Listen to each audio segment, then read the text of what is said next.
Assalamualaikum warahmatullahi wabarakatuh. Sampurasun wargi Jabar, teman saudara Ekspor Family Official. Ya, hari ini kita kembali pada episode bincang-bincang ya. Kita akan membincang yang viral ya. Setelah beberapa hari ini, 2-3 hari ini viral dengan pembangunan gedung sate yang banyak, yang heboh ya, banyak perbincangan terutama ya netizen. Bla bla bla bla bla lah. Sehingga kata KDM itu, ya jangan dengerin netizen tapi dengerin arsitek. Bener, netizen mah gak akan ada selesainya ya. Tapi kalau untuk saya sebagai orang Sunda yang miris dari dulu, budayanya orang Sunda itu ya udah lupa gitu ya, kan lupa, gak membanggakan budayanya, lebih menyukai budaya lain, contoh kayak pop yang lain-lain ya. Boleh menyukai tapi intinya tidak lupa dengan budaya sendiri. Ya, sekarang coba kita lihat apa sih, seperti apa ya keadaannya sekarang, dan kemudian kenapa anggarannya sampai hebohkan 3,9 M, itu kenapa, dan lalu tujuannya apa. Yuk kita lihat.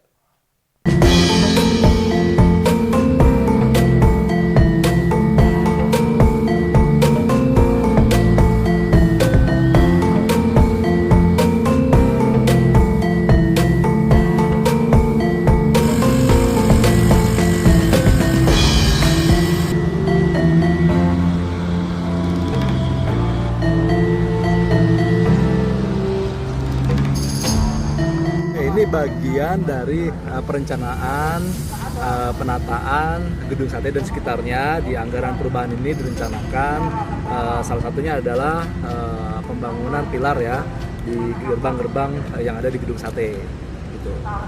Ini Alasannya kenapa? Alasannya apa, Pak? Alasannya yang tujuannya? ya tujuannya yang pertama, memang ini kan sudah lama ya, pagar dan sarana prasarana lainnya yang melingkari ini sudah lama tidak ditinjau ulang dan sudah lama tidak direnovasi. Ini sekalian kita renovasi karena kemarin-kemarin kan juga ada aktivitas masyarakat, ada unjuk rasa dan lain-lain. Ya kita ingin memperkokoh lagi area sekitar gedung sate, terutama di bagian luar. Ya itu salah satunya. Dan selanjutnya juga kita ingin tetap mempertahankan ikon Jawa Barat ini, gedung sate ini selain sebagai kantor tapi juga sebagai ikon khas budaya Jawa Barat gitu ya. Konsepnya Pak? Konsepnya jadi pilar ini konsepnya bentuknya candi bentar. Jadi candi bentar ini banyak digunakan, saat ini masih digunakan di keraton-keraton yang ada di Jawa Barat. Jadi ini khas Jawa Barat ya, candi bentar. Pak, selain pilar apalagi nih Pak sendiri? Ya, beberapa di revitalisasi, renovasi ya. Yang pokoknya pilar. Oke. Ya. Ini pagar masih kita tinjau yang lain. Apakah masih ada yang kurang baik, yang karatan, yang kurang kokoh gitu ya. Ini secara keseluruhan ditinjau dan diperbaiki. Ya terutama ya ini ada pilar-pilar ini yang memang tadi menonjolkan lebih ke bagaimana memunculkan ikon budaya Jawa Barat di lingkungan gedung sate. Anggarannya Pak, anggarannya? Anggaran berapa total Pak? Anggaran ya sesuai dengan yang direncanakan dan ditetapkan dalam APBD perubahan, yaitu 3,9 miliar. Ya, jadi dari kota orang dalam ya, kalian bekerja di situ, itu nggak tahu bagian apanya, saya lupa informasi. Nah, jadi ini tuh 3,9 M itu bukan hanya gapura itu saja. Jadi untuk keseluruhan ya, sampai pagar-pagar, sampai tempat parkir, bahkan yang di luar gedung satenya pun, setahu saya kemarin bahkan nonton di channel KDM itu, jalan-jalan luarnya pun kena renovasi. Dan bahkan 3,9 M itu mencakup ada nanti akan ada sesuatu yang baru di Jalan Banda, makanya gapura apalagi lah. Tapi kalau menurut saya sangat setuju lah, karena di sini pun gapura kabupaten kotanya, wih mantap, itu akan menjadi ikon Jabar ya. Nanti kita bahas di akhir. Mantap ya. Kita lanjut lagi ya, penjelasan apa lagi nih ya, buat yang gak suka dengerin. Seluruhannya Pak? Apa aja itu Pak? Seluruhan titik ya, pilar, ada beberapa pilar ya, ada beberapa pintu di sini ya. nanti dicek beberapa pintu ya, beberapa pilar-pilar dan perbaikan-perbaikan lainnya yang ada di luaran gedung sate. Parkiran juga ya, apa sih? Lantai parkiran. Ya, parkiran nih karena beberapa tahap ya tahun ini. Selain ini kita juga parkiran. Yang sudah pasti nih lantai-lantai atau landasan-landasan yang ada di parkir barat dan timur itu udah lama sekali ya, itu kan di aspal. Sekarang kita lebih menggunakan paving block supaya daya serapnya juga bagus ya untuk penyerapan air. Targetnya kapan beres, Pak? Ya ini Desember ini beres.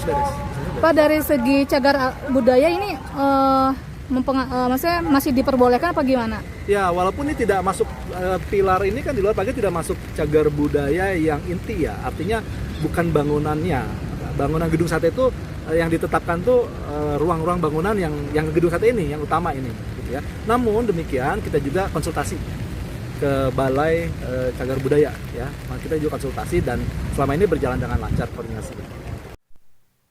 Ya, dan ini pembangunan ini itu kan sudah katanya sudah dibicarakan dengan pihak cagar budaya. Kenapa? Jadi tidak mengganggu cagar budayanya, tidak mengganggu gedung satenya.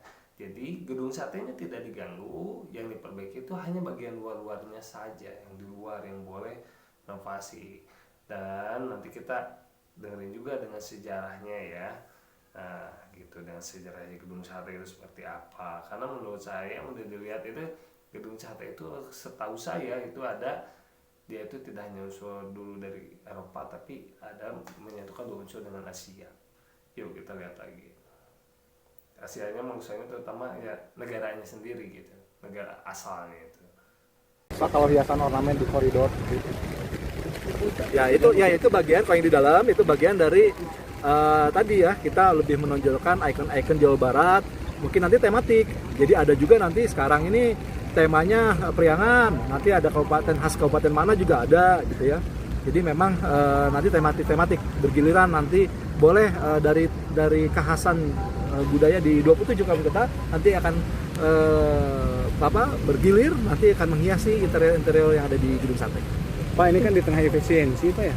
Ya. Jadi urgensinya yang lain kan kencangan ikat pinggang kata Pak Gubernur. Ya. Kemudian menggelontorkan 3,5 miliar untuk revitalisasi ini, urgensinya sepenting apa gitu?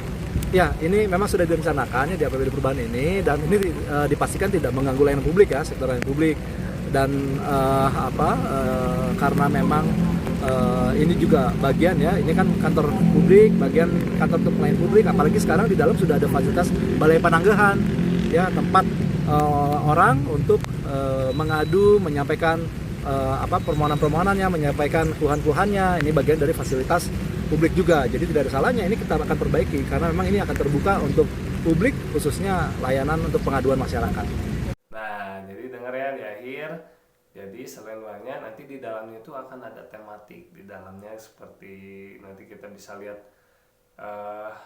ada di TikTok, salah satu TikTok nih. Nah, kita lihat yang ada di dalamnya seperti apa nih dari salah satu TikTok ya, akun TikToknya bisa dilihat. Sere. Iya. Salam. Ieu teh abusna teh samara. Jadi supaya gedung sate leuwih nyari, Sarina teh leuwih nyari. Nah, nyari Aya lisung amang siga nu diwarlis ieu mah. nya isung. Aya kalapa, naon deui amang eta teh? Aya berenuk. Berenuk. Eta mah Anak sekarang belum tahu nyaho mah. Bulan- Berenuk. bulan puasanya ieu mah ngeunahnya dikolak. Oh, Jawa Barat istimewa.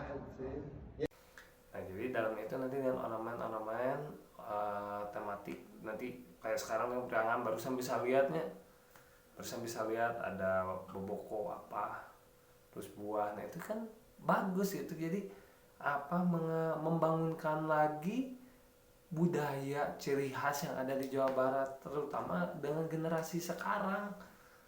Generasi 2000-an kesini tuh banyak yang nggak tahu. Kenapa? Karena habis dengan budaya lain ya. Dan itu yang komen-komen gak cocok ya, kalau situ nggak cocok, gak suka, pindah aja, nggak usah tinggal di Jabar. Pagi nih yang komen-komennya yang orang luar Jabar ngapain, lu mah ikut makan biar viral, biar lu bisa makan dari situ. Nggak malu memviralkan dan menemukan diri sendiri. Oke, kita lanjut. Ya, lalu apa ya sejarah dan filosofinya sampai membangun gapura berbentuk candi di depan Candi Bentar ini? Yuk kita lihat penjelasannya. Bapak siapa Bapak? Saya Sigit Pak, saya dari ITB Pak. ITB. Tuh udah kayak gini nih, ini gedung 1 udah kayak gini. Tuh. Ini pusat ibu kota provinsi Jawa, pusat pemerintahan kayak gini nih keadaannya. Ini karya yang lagi dibicarakan. Ini apa? Maknanya apa? Iya Pak.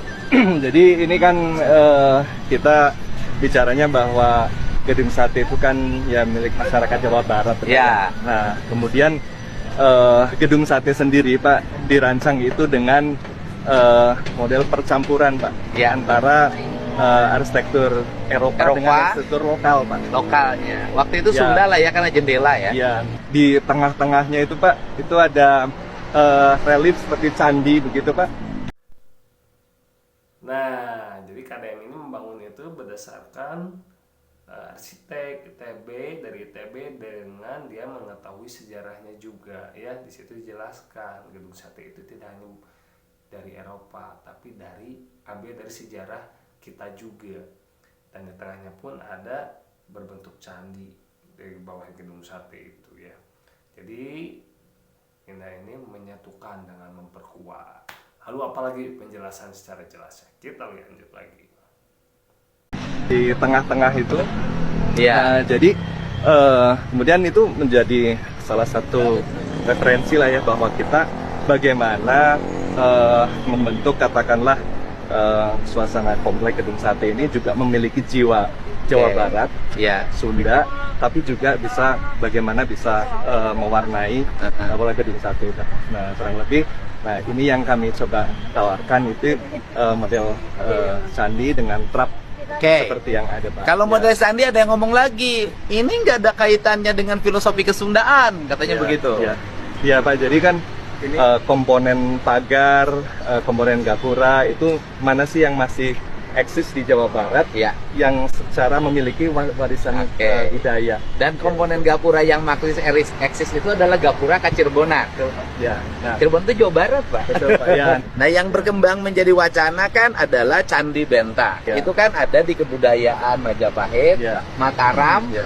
dan Demak, Ya. dan kemudian di Kacirbonan. Akhirnya kan ada di Kacirbonan. Ya. Artinya bahwa ada unsur kebudayaan masa lalu yang itu hari ini menjadi kebudayaan Sunda, Ya. yaitu kebudayaan Kacirbonan, Kacirbonan. dan hari ini diakomodir menjadi salah satu khas, Ya.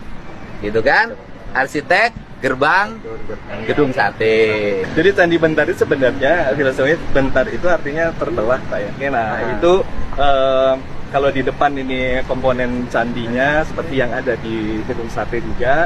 Nah kemudian memang di belakang sebagai pintu masuk utama kita itu perlu penanda visual Pak ya, supaya orang itu orang itu tahu bahwa ini kita akan memasuki ruang ataupun komplek Gedung Sate. Gedung Sate. Sehingga istilahnya maka ada masuk dari yang sifatnya profan ke sakral gitu Pak. Oke. Sehingga kita itu ada persiapan, kita mau masuk ke sebuah Jadi lingkungan pemprov. ada sakralitas.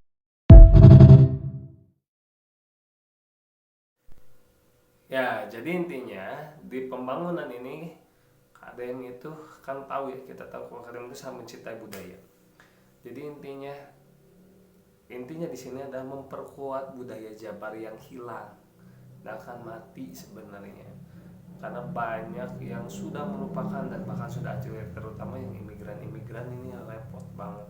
Terus anehnya orang Sunda itu banyak yang lupa dengan jati dirinya. Beda loh dengan contoh orang Batak. Ketika mereka kemana-mana, mereka kuat dengan jati dirinya. Makanya seperti contoh nama orang Batak itu sudah ada marga, ketahuan orang Batak gitu. Sekarang orang Sunda udah nggak bisa, dia itu orang mana? Namanya kan sudah berubah-ubah. Ya, ke Arab-Araban lah, ke Eropa-Eropaan lah. Bahkan disebut kalau ada nama Sundanya bilangnya maaf, juga zaman kapan, kayak zaman kapan. Nah itulah miris ya. Nah jadi itu, dan ketika candi itu di depan itu biar ada sakral. Sakralnya gini, nah ini itu kita akan memasuki wilayah yang ada nilai tingginya, jadi kita harus beda intinya gitu. Sakral itu bukan berarti dengan hantu atau jin yang memang bukan ya. Nah itulah, jadi kita bisa lihat tadi dari seluruh penjelasan ya, anggarannya itu tidak hanya untuk gapuranya saja, tetapi banyak. Kemudian pembangunannya pun tidak secara asal-asalan ya, didiskusikan, dibicarakan dengan orang dari cagar budaya dan tetap dengan aturan yang ada. Kemudian ya intinya apa, dalam pembangunan ini untuk membangunkan nilai Sunda yang hilang, untuk mengembalikan Sunda pada jati dirinya ya, tong leungeutkeun jati diri ya. Itu orang Sunda ya, emang banyak yang ngomong itu kayak di Bali Majapahit, dengerin, belajar lagi budaya Sunda. Dulu tuh ada Sunda besar, Pulau Jawa itu Sunda besar, Bali pun mengakui Sunda kecil. Nih nanti nih bisa dilihat di screenshotan sini nih ya. Nah kalian kalau tahu, tonton tuh di akun itu ya. Dari situ dulu, bahkan kan dulu ada namanya Sunda Kelapa. Sunda Kelapa itu kalau yang tahu sejarah mana ya, setahu saya, maaf kalau salah nih, Sunda Kelapa itu dulu tuh makanya ada Pulau Seribu, Pulau Sunda Kelapa ya. Dulu Pulau Sunda Kelapa itu kalau nggak salah sekarang itu Pulau Seribu. Sunda Kelapa itu kan dulunya menjadi Batavia, dan Batavia menjadi Jakarta tuh. Dulu tuh zamannya dulu tuh itu Sunda besar itu ya Pulau Jawa, kemudian Sunda kecilnya Bali ya. Jadi kalau ada kesamaannya wajar ya, karena sejarahnya seperti itu ya. Nah itulah, jadi orang Sunda, Anda kalau merasa orang Sunda situ harusnya bangga, bukan tidak menyukai. Kalau Anda orang Sunda asli, kecuali kalau Anda merasa tidak suka dan bukan orang Sunda asli malah komplain terus, silakan Anda lebih baik jangan tinggal di Jawa Barat ya. Memalukan sekali, Anda sudah tinggal di Jawa Barat, hidup di Jawa Barat ya, makan, minum, buang kotoran semua di tatar Sunda, di tanah Sunda, tapi Anda tidak menghargai budaya Sunda. Anda, aduh kasihan sekali itu namanya tidak tahu diri. Anda tidak menghormati alam Sunda itu sendiri. Oke, itulah bincang-bincang dari SPFM Official. Sampai bertemu di video selanjutnya. Tong poho kanu jati diri serangan kan ka urang Sunda, inget ka jati diri Sunda ya, bangga kanu jati diri terus ka budaya seorang. Oke, hatur nuhun. Assalamualaikum warahmatullahi wabarakatuh. Dan nanti kita akan lihat langsung video langsungnya di SPFM Official untuk kita lihat langsung nanti selesainya gimana dan apa yang ada yang baru di jalan, salah satu jalan dekat Gedung Sate. Oke, wassalamualaikum warahmatullahi wabarakatuh. Hatur nuhun.